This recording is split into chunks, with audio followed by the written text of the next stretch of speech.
So in terms of the lineup tonight, there's a lot of good guys. I mean, Paddy is dangerous with the set of events, but he only had 2 weeks notice.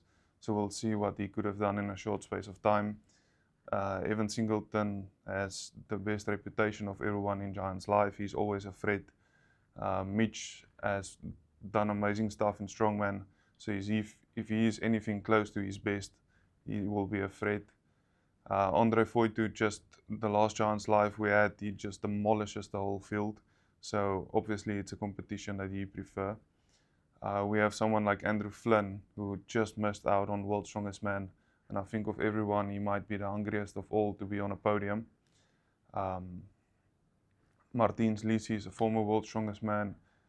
You'll be stupid to write him off. He has so many good abilities. Oh, and then we have a guy like Josh Patako, who want to come here and show that he deserves to be on the top level.